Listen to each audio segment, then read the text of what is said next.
Great. The introductions have been made already, so we're going to dispense with that and get straight to the meat of it. Like every sophisticated organization out there, the MCIA has decided to leave the best for last. So thank you all for staying for that. No pressure, yeah, exactly. So really the topic for this evening is really early dismissal in the context of arbitrations. So to set the stage for that, we have the esteemed panel right here. I'm going to basically talk a little bit about why this is relevant in the context of arbitration, okay? And then we'll get into the meat of the discussion itself. Now, I think it's pretty obvious to say that clients in general want to see a speedy, efficient process. A speedy, efficient arbitral process, a speedy, efficient litigation process, so that their dispute is dealt with as quickly as possible and as inexpensively as possible. Often one hears of a comparison between litigation and arbitration, which is better, which is more suited for the dispute at hand, and why. Now, one of the differentiators of arbitration versus litigation, and what litigations often refer to is this concept of summary judgment. Now, that's available in many jurisdictions. You go to court and you say to the court that this particular dispute itself is quite straightforward. There is really no defense to it, and therefore, dear judge, give me judgment in a summary way. And the courts are empowered to do that. And that's been there for a long time. I mean, we'll ask Gourab in a minute to talk about the Indian context and how that works.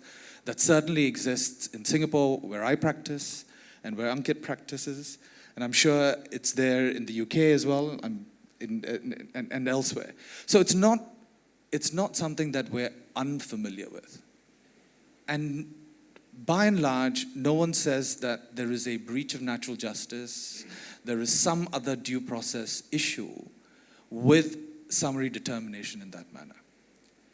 Arbitration, on the other hand, summary determination is a relatively new concept. So we're going to be examining why there is a difference when it comes to arbitration. Is that difference a valid difference? Should there be a difference? And some of the moves that have come about in the arbitral world that addresses this particular issue around early determination. So let's start with India. So Gourab, I could trouble you to just talk about summary judgment in the Indian context, and we'll set the stage for the broader discussion thereafter. Thank you, Nish. Frankly, when I looked at the topic, I had this moment of sort of complete despair, and I wondered what Neeti Sachdev and MCIA had got me into.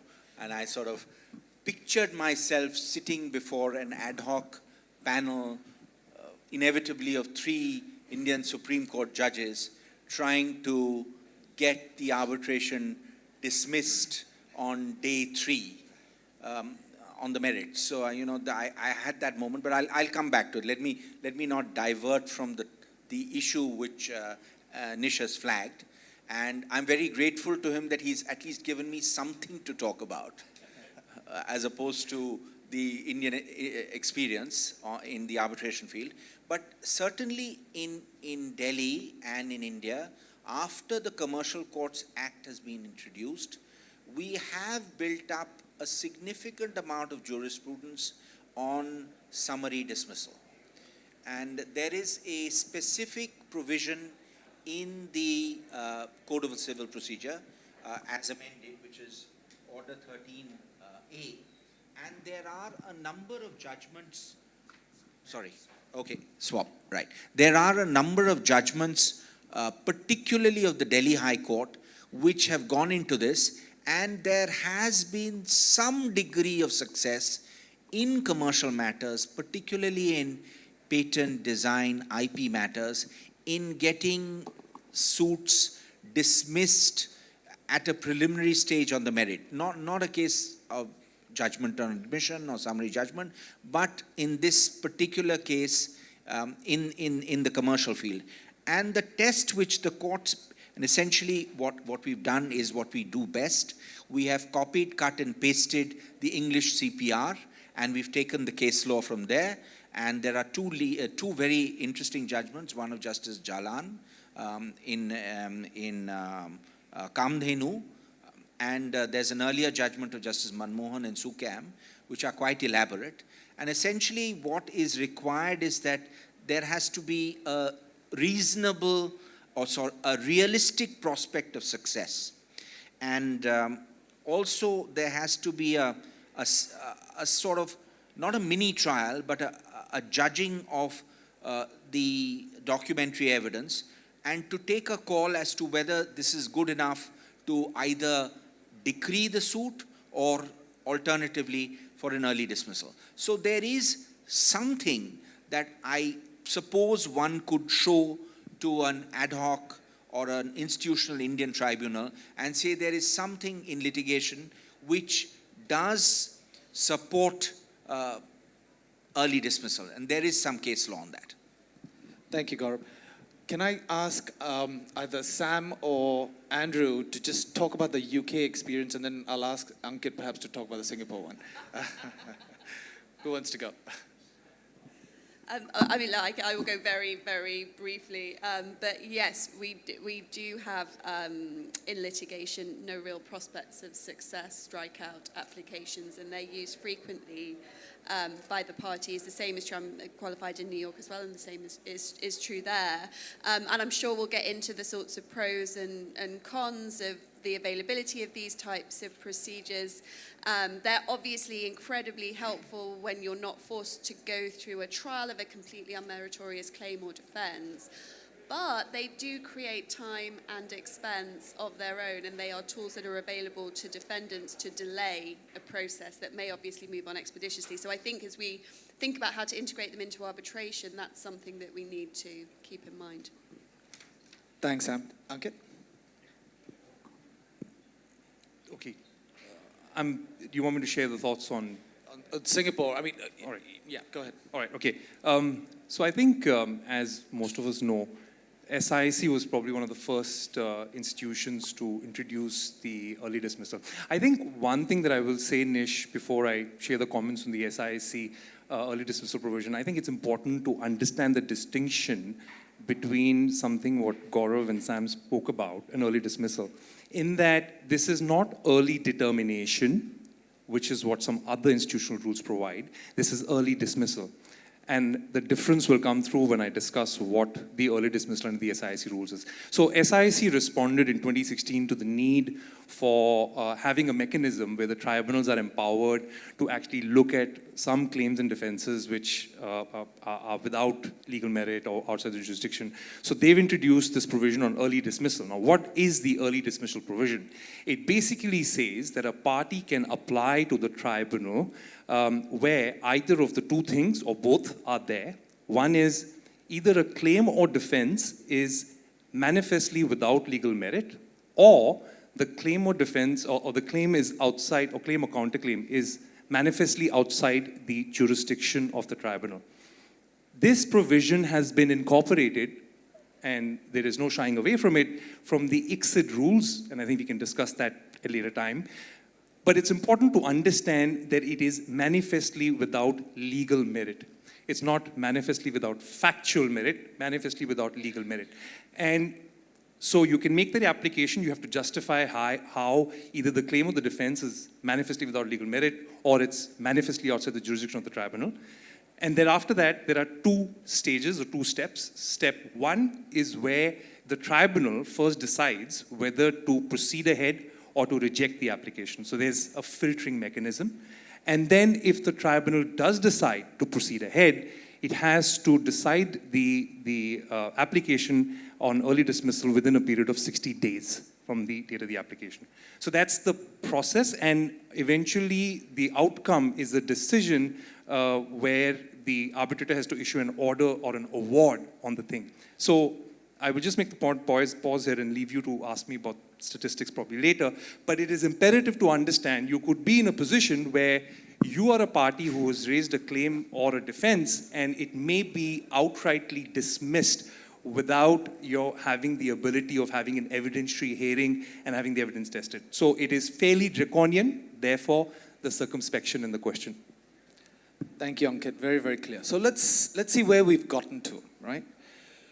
In essence, we've talked about the litigation process in India, in Singapore, in the UK. And the net result of that litigation process is if there's either a claim, if it's a claim, then one applies to strike out that claim on the basis that the claim itself is frivolous, vexatious, etc. Or if there's a defense, that is an unsustainable defense on any view. It is plainly not a true defense. Then you summarily end the process there. And it's a final determination of that particular dispute, either the claim or the defense. Now, that's been brought into the early dismissal process by the SIAC in roughly 2016. Now, is that a good thing? Now, let's park that question of is that a good thing for the moment and just examine, is SIAC alone in this? Is this a sort of a lone wolf syndrome on the SIAC's part, or are there other institutions that have either done the same thing in the arbitral world or something similar? So for that, I'm going to request Sam to deal with ICSID and also with the LCIA. Sure, yeah, so I'll start with the LCIA. I mean, I think the broad answer to your question is that yes, most of them now have, and there's almost this sort of peer pressure, I think, that exists between the arbitral institutions where one is an adopter of something that they think users are going to like and they all follow suit. So just starting with the LCIA was actually a little bit of a late adopter of this. So their early determination provision was introduced in 2020. It's actually not a standalone provision. It's included in the list of powers that a tribunal has under the LCIA rules. And that really aligns with the perspective under English law that being able to dismiss a claim or a defense early is really one of the inherent powers that a tribunal has without there needing to be an express provision. The substance of the rule is very similar to the substance that Ankit just described for the SIAC rule. So, you know, it's a manifestly without merit, manifestly without jurisdiction standard. Couple of differences. The LCIA rules are silent on the process or the procedure that needs to be followed if one of these applications is brought, leaving the tribunal with a fair bit of discretion in terms of how to handle it, including whether you would need to schedule a hearing and how much evidence you're going to hear in relation to the application.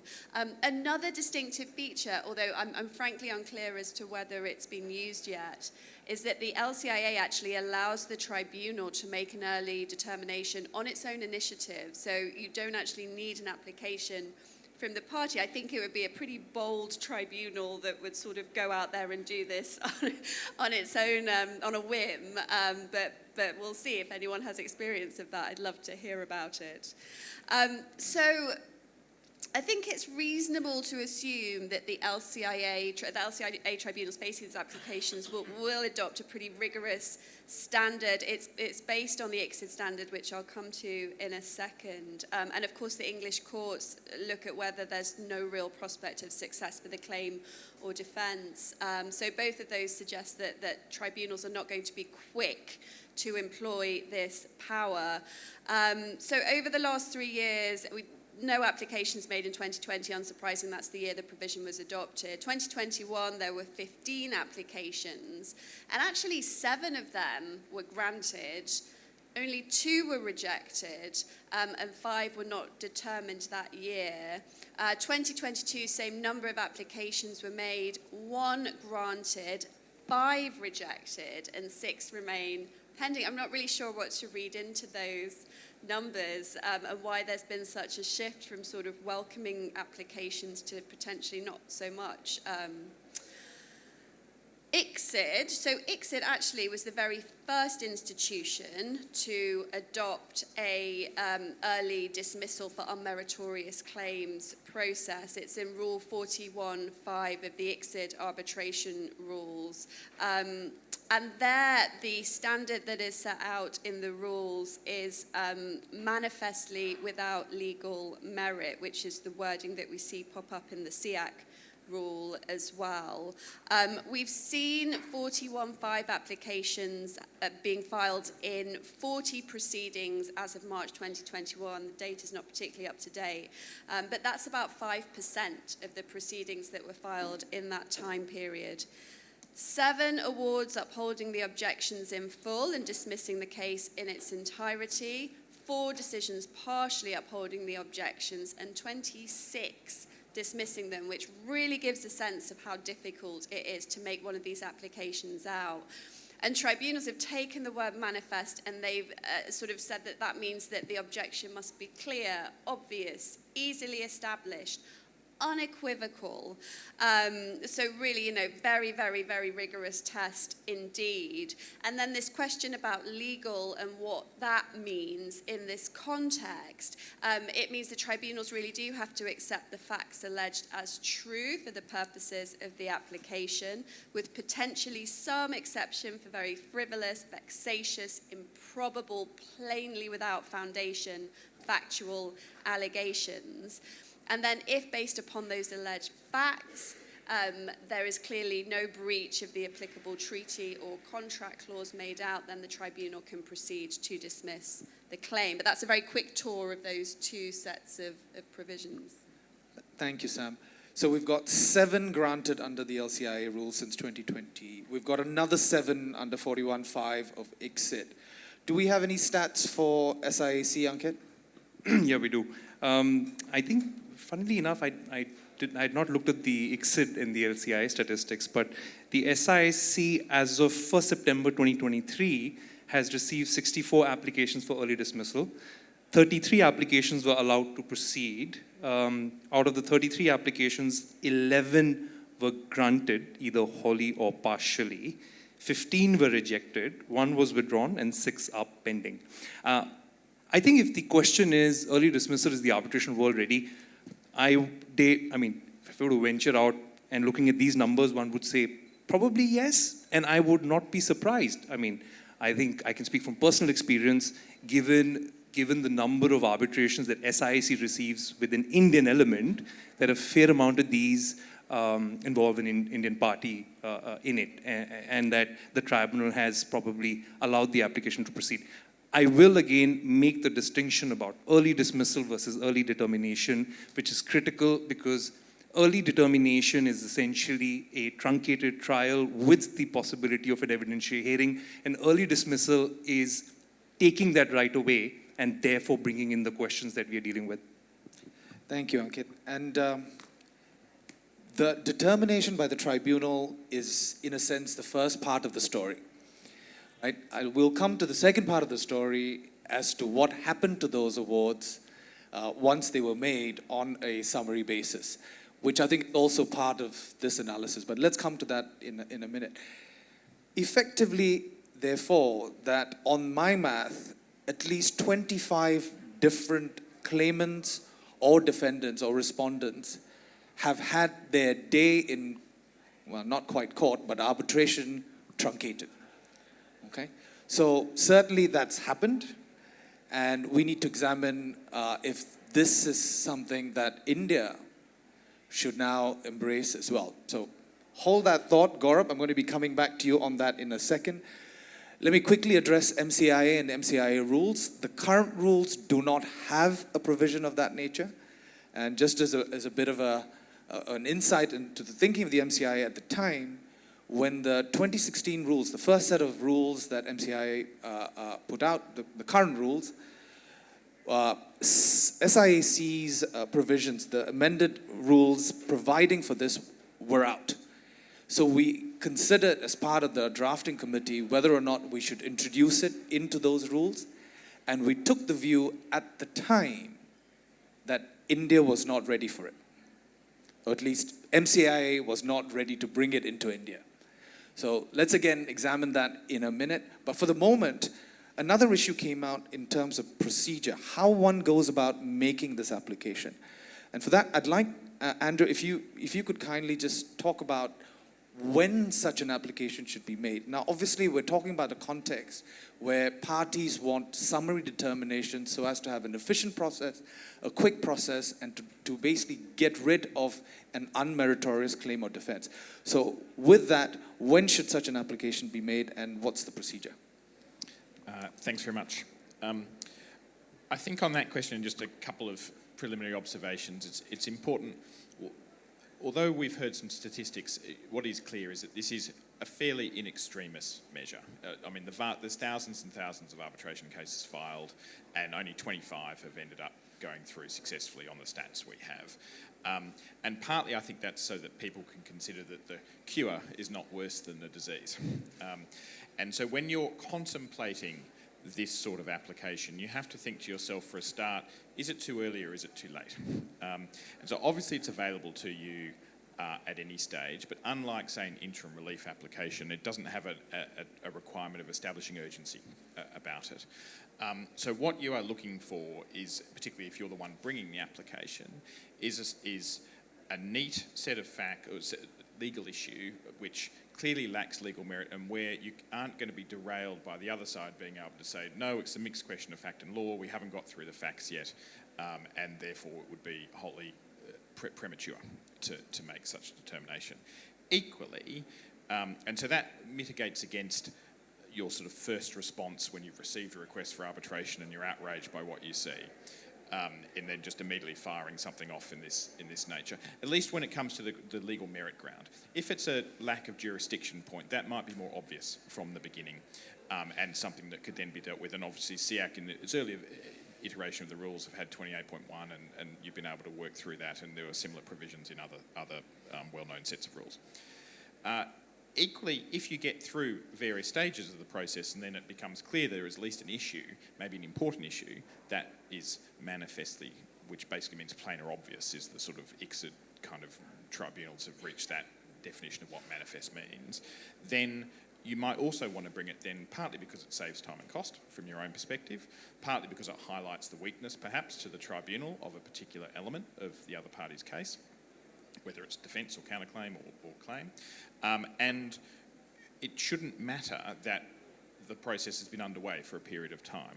Now, if you're very close, though, practically speaking, to a merits hearing, or you can see the merits hearing coming, then obviously there's a real risk the tribunal will turn around and say, no, we're just going to get to the merits hearing as quickly as possible, and we'll minimum delay and deal with it then instead, and I'm not going to sort of hit it off. But those are the kind of factors you might consider around timing.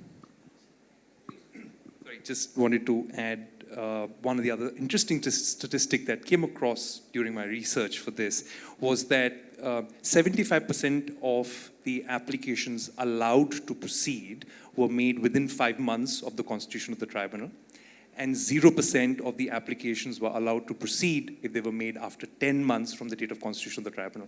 So that sort of builds into the point that you were making. Totally. I mean, if you're sort of 3/4 the way down an arbitral process, to then say you want an early determination almost, is a non sequitur, because it's not early. If nothing else, it's not early. And given the due process concerns, and that's what I want to now come to, one would understand if a tribunal said, look, we've come this far, we might as well give the party the day in court or day in the hearing, and let's determine the merits that way. Now, I said, the award itself, the early determination is the first part, and the second part is what happens thereafter. So I'd like to touch on that now. Sam, how have the English courts addressed any challenges based on such early determination? Yeah, so the English courts have actually addressed this question in two cases. And just as a little bit of background, as I said earlier, under English law, it is sort of accepted that this is probably one of the inherent powers of the tribunal to issue an early determination on a claim or defence. There's nothing explicitly set out in the Arbitration Act, but the general duty of the tribunal, the way it's set out, is that on the one hand, the tribunal must act fairly and impartially as between the parties, giving each a reasonable opportunity of putting their case and dealing with that of their opponent. But on the other hand, the tribunal must also adopt procedures suitable to the circumstances of the particular case, avoiding unnecessary delay or expense so as to provide a fair means for the resolution of the matters falling to be determined. And most commentators sort of accept that that combination of duties will allow tribunals to use summary judgment procedures where appropriate. We also have Section 47 of the Act, which allows tribunals to issue multiple awards at different times on different aspects of the matter to be determined, and to issue awards on sort of parts of the claims that are submitted to it. So very appropriately for our panel tonight, the first case in which this was discussed was Governor Singapore and Uttam Galva Steels Limited, a case between a Singapore and an Indian party, in which actually the arbitrator refused to issue an award equivalent to summary judgment in a London-seated arbitration. Instead, he ordered the buyer to make an interim payment of a certain amount of money to the seller, and Governor actually commenced proceedings under Section 67 of the Act, which goes to jurisdiction, to challenge that order. But one of the issues raised before the court was whether summary judgment was available in international arbitration, and the court found that concerns regarding the lack of availability of summary judgment were unfounded. It relied on Section 47, which is that provision that allows a court to issue multiple awards and orders within proceedings, and it said that it was incorrect to suggest that relief similar to summary judgment would not be accessible in arbitration in an appropriate case. So that takes us on to really the main authority on this point, which is Travis Coal Restructured Holdings and SR. Recent case from the English High Court. It was an enforcement action under Section 103 of the Act. ICC award, tribunal seated in New York and applying New York law, which had granted the claimant's request for summary judgment. The respondent challenged enforcement, said there was no jurisdiction to do this under the arbitration agreement or under New York law, and also went on to say, not provided for in the ICC rules, and that summary judgment is strongly disfavored in international arbitration because it amounts to a denial of due process. The High Court rejected this argument and said, look, whether the procedure adopted by the tribunal was within its powers and was fair is the question that must be asked and answered. This is not a matter of these procedures being a denial of due process or not. You've got to look at it in context. Looked at the arbitration agreement, it looked at the tribunal's procedure that had been adopted, which perhaps importantly, and I'm sure we'll talk about this, included a hearing with oral testimony from witnesses of each of the parties. And it concluded that in that case, the tribunal had not exceeded its powers. Both parties had a fair opportunity to present their case, and enforcement was granted. Thank you, Sam. Now, when Gourab first started speaking, he said that he didn't think there was going to, I'm summarizing here obviously, he didn't think there was going to be a lot to speak about in the Indian context. What we've done in the last sort of 20 odd minutes or so, we've presented what the international context looks like.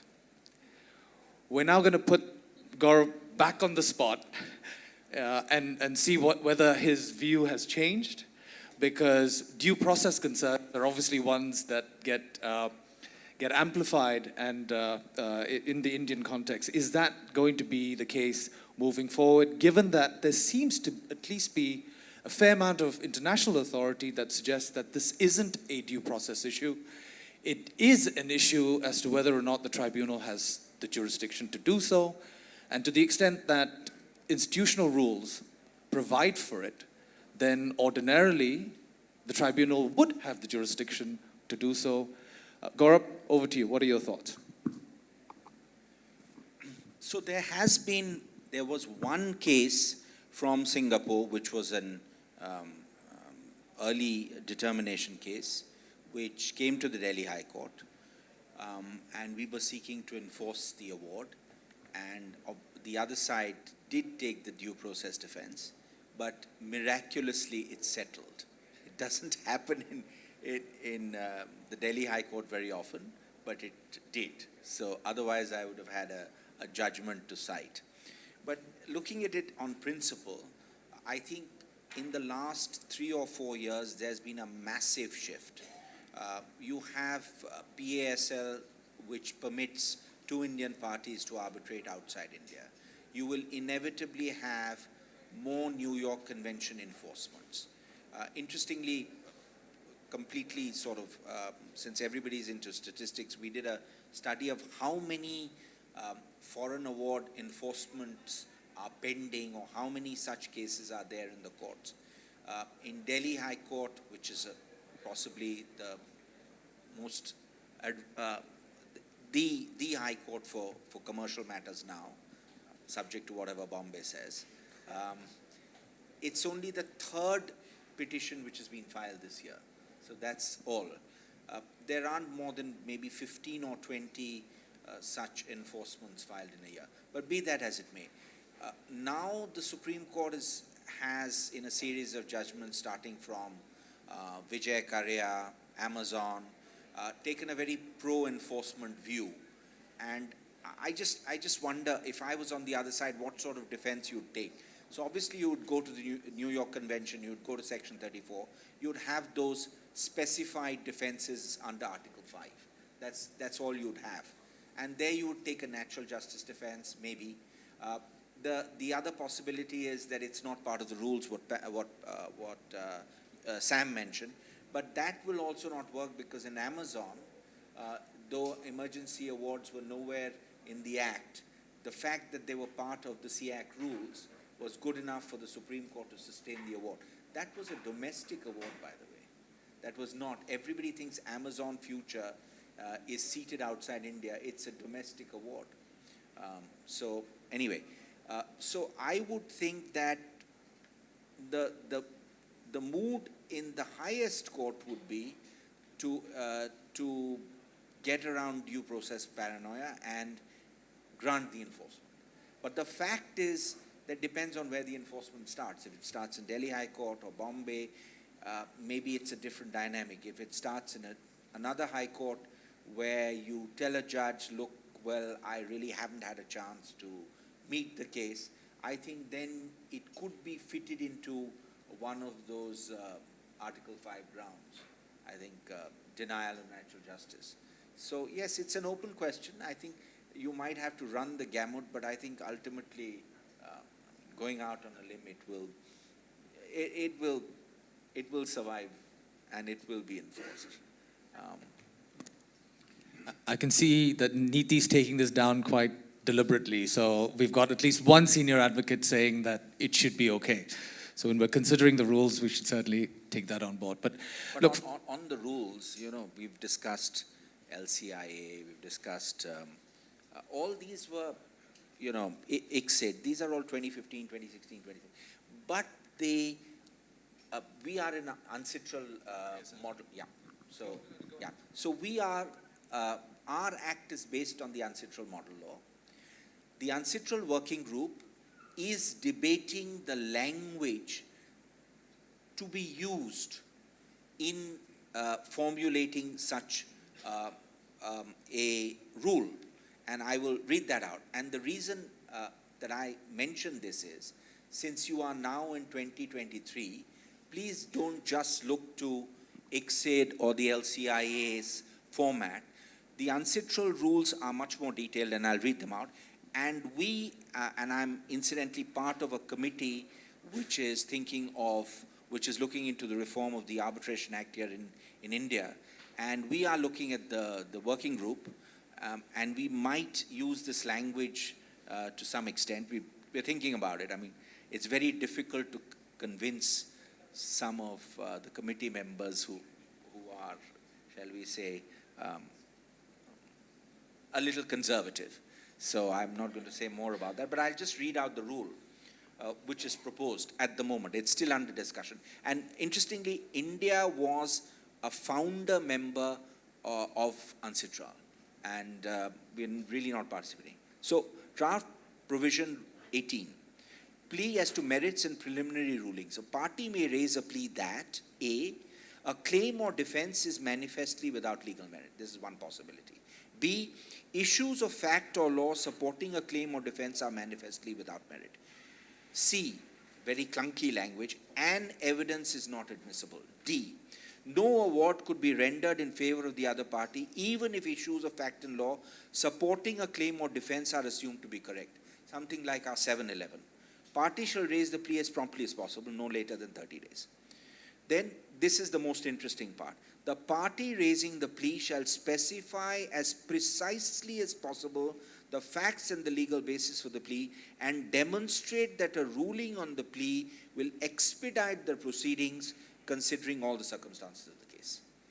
After inviting the parties, arbitral tribunal to determine within 15 days whether it will rule as a preliminary question, and then within 30 days they will rule. So this is one model which the MCIA might consider, and we are considering, though I'm not sure how far we will get.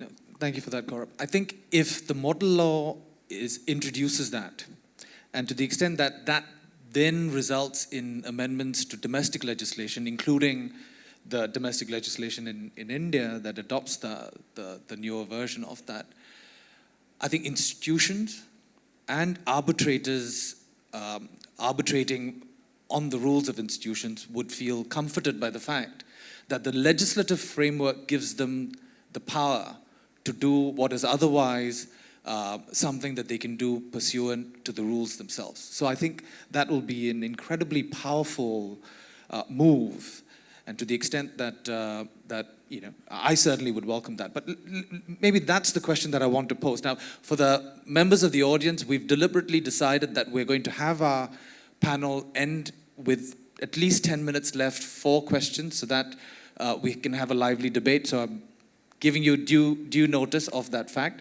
But I'd like the panelists to just chime in with your thoughts on whether this is a good development, whether it should be moderated, modulated, and we'll go from there. Ankit, do you want to go first? So I think it's definitely a good development, but I think caution needs to be, we all need to be cautious. And I think what's important over here is not to bite more than we can chew. I say this because you spoke about the cure analogy, but the fact of the matter is that if there are too many elements available where you can make an application for early dismissal where evidence is without merit or without facts are without merit, so then where are we stopping? You eventually have to look at balance the fairness and efficiency element and make sure that the application is not being used as a strategic tool to derail the arbitration process. So I think that's probably really important. The second thing that I would say in the context of India, and probably my suggestion to MCIA, probably a good idea having not introduced it in the first version of the rules, certainly a good idea to look at it now. But I would urge the MCIA to look at the scope of where it's available, but more importantly, do more to train arbitrators. At the end of the day, the awards that will come out on early dismissal will be enforced or will be looked at in a fair light if the arbitrator has applied itself, has looked at the provision, has assessed and said, yes, this is without legal merit, and then gave an award. So I think it's probably part of what an institution must do, and I think MCI is probably already doing it, but I think it's part of the growth of the ecosystem, which is not only to have the institutional rules introduce a provision, but have the supporting community around it also educated on early dismissal and how this sort of operates. So maybe just three quick comments on that. I think the first is when the SIAC brought this in 2016 in its form, in its rules, and it wasn't so much the driver that, well, it was something that was in the ICSID rules, it was actually the user feedback, particularly for financial institutions in the Indo-Pacific, was big users of arbitration, growing users of arbitration, but very much liked summary judgment available under the various court systems we've discussed. And so this was an attempt to address that issue. to encourage the use of arbitration. And so it forms a very important niche for those elements, and one that's growing in importance in India as well. That's the first point. I think the second point, to echo Ankit, have to be very careful about what's your enforcement strategy. Would I, even if I was faced, let's say I was bringing a claim and there was an Indonesian party on the other side and enforcement was going to be in Indonesia, even if it was no defence, let alone one manifestly lacking merit, would I really want an early dismissal process? Probably not, because that would cause significant problems at the enforcement stage. And then finally, on to what Gourab had said about sort of dealing with facts, there is a line of case law coming out of ICSID that deals with what's described as the plausibility exception, which is that a factual argument can be made that is just manifestly incredible, is I think the phrase, which just is either made in bad faith or is just designed to effectively a lie. And there are a couple of cases that see through that and say, well, we're not going to get derailed by that, we're going to carry forward with our early dismissal. And I think that kind of rigour, with the proper training for a tribunal, would be helpful. Yeah, I mean, I agree with absolutely everything that's just been said. I think if you take sort of an enormous step back and you think about arbitration and how it's supposed to work, we almost shouldn't need this. We shouldn't need to be talking about this. We shouldn't need these explicit provisions in rules, because what you ideally have is an engaged tribunal from day one that is devising the procedure that is most appropriate to resolve the claims and the defences and the issues before it, whatever it is that looks like. But we're not there. And so there absolutely is value to explicitly authorise tribunals to do something that probably in all of our jurisdictions they could do through their inherent powers. And I can certainly say through my own experience of sitting as an arbitrator in some of the expedited procedure proceedings that are allowed under a number of institutions' rules, you do feel comfort from the fact that the rules explicitly say, oh, you don't have to have a hearing, you do not have to order document production. It can be quite difficult to say no to those things in the English tradition, and having that explicit authorization is incredibly helpful. I think the SIAC filtering option, I think that is great, and I was really interested to hear the statistics actually as to how many hadn't made it through that initial gate. So I think that's definitely something to keep in mind as a way of controlling this for the reasons that Ankit said. And then finally, I think, if you look at the courts and how they deal with this, there's two gates, right? There's strikeout and then there's summary judgment. And where do you want to be? Do you want to have the ability to have either of those, both of those, just one of those? Do you need to have a hearing? Strikeout is usually on the papers. I think, again, it's a very bold tribunal that would say absolutely no hearing at all. But whether or not you have evidence, whether or not you have witnesses, you have experts, that's a different question altogether. So we've used this early dismissal terminology, but it actually is a bit of a broad church that can encompass a number of different things. Thank you very much, all three of you. Now, I'll just end with my perspective on this as well, okay, if I may. I think I agree with all of that. I'm actually, at the moment, leaning in favor of introducing it in some shape or form. I think the cautions that have been administered are valid. The one personal concern I have is whether this becomes de rigueur, meaning it becomes the part of every arbitration. So the client says, you know what, give it a go. What's the worst that'll happen? It'll get dismissed. And if that happens, then the original objective of having a quick and speedy resolution may go out the window, and what you end up is a mini trial at the early stage of proceedings before disclosure, before a lot of these things happen. So that's the slight concern I have, and I wonder whether the filtration process, if I can call it that, or the filter process, is one way of addressing it. But certainly, overall, I'm still leaning towards introducing that sort of a provision into the various rules, and in favor of that. But I will now open it up to questions from the floor.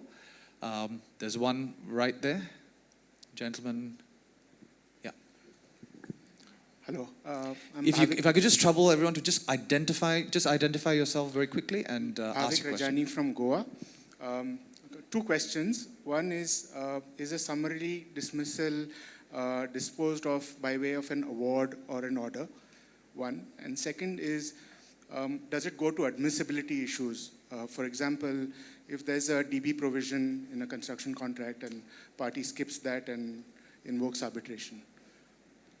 So would it go to manifestly without legal merit? Okay, so to the first question, the SIAC rules give the discretion to the tribunal on whether having an order or an award, probably on a request of a party, so both are available.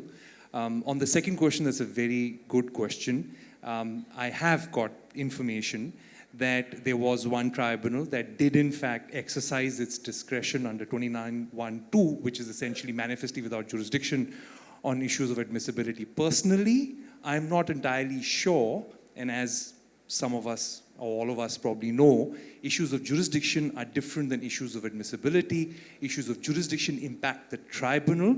Issues of admissibility impact the claim. So non-compliance with preconditions to commencement of arbitration, I would be very circumspect about essentially passing an order under early dismissal. But under ICSID, I'm told, ICSID tribunals have taken a view of essentially passing orders on admissibility.